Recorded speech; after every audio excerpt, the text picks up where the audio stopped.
Ganito na nga kadugyot ang aming sofa. Mabuti na lang may na-discover akong foam cleaner. Magdadalawang taon na nga sa amin ang sofa na to at tingnan nyo naman kung gaano kadugyot. Diyos ko day. Hindi naman to mamahalin at napakamura lang talaga nito. Kung hindi ako nagkakamali, nasa 5,000 nga lang ang bili namin dito. Anyway guys, hindi ko na nga sana bibidyohan tong paglilinis ko dito sa aming sofa. Kaya lang naisip ko, sayang naman mini vlog din to. Charis. Late na nga ang pagkukuha ko ng video dahil nga ayan, tingnan nyo naman, basa na nga yung kalahati ng sofa namin. Kinuhanan ko na rin talaga ng video para nga may pakita sa inyo kung gaano kaganda yung foam cleaner na aking nabili. So madali lang naman siya guys gamitin. Ayan, i-spray nyo nga lang siya tapos babad ng ilang minuto and then may kasama na yan guys na brush at yun din ang gagamitin nyo pang linis. So ito nga pala guys ang foam cleaner. Pwede po yan sa mga sasakyan, pwede rin po sa ating mga sofa or sa ating mga kutsyon. Basta po ay pagkaka-spray nyo ay babrush-brush nyo ng ganyan.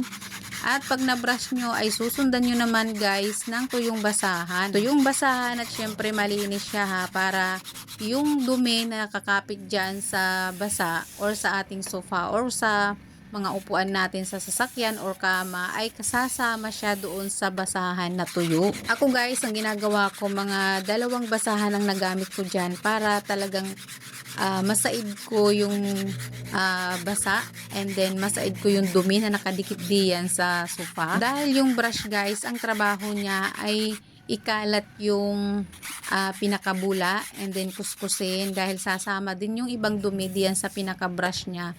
At don't worry guys, hindi siya ganun katalas. Hindi naman siya masisira or hindi masisira ang ating mga foam. Napaka-satisfying nga niyan guys at talagang tuwang-tuwa nga ako at hindi ko nga inaasahan na magiging ganyan pa nga kaganda yung sofa namin dahil napakadugyot na talaga niyan. Medyo nagmamadali pa nga ako diyan guys dahil nga nung mga araw na yan ay umuwi nga si daddy at ako ngay niyaya papunta sa bayan para nga kami ay mamalengke. Sabi ko kay daddy, wait lang dahil lilinisin ko nga muna itong sofa namin habang wala pa nga tong aming makulit. At tingnan nyo naman guys, napakadali lang naman niya gawin at napaka-satisfying talaga. Para nga siya hindi bumaho guys. So diba ating siyang pupunasan ng tuyong basahan hanggat siya ay matanggal talaga yung basa-basa. So pagkatapos naman natin punasan ng tuyong basahan, so itatapat natin siya sa electric fan para madaling matuyo.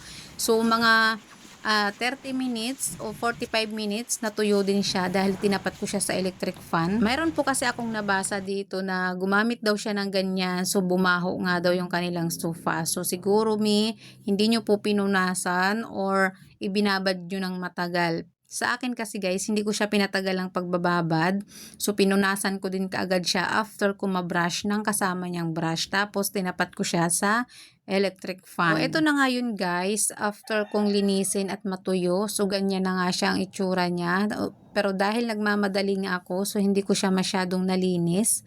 Pero okay na rin kaysa sa kaninang picture or video na napakadugyot talaga tingnan. So ayun lang, sa may mga sofa na wala tayong mga pang cleaner or vacuum cleaner ay pwede nga rin muna natin yun alternative na panglinis. So ako guys, wala kasi akong vacuum pa kaya ito muna yung aking alternative na panglinis sa aming sofa.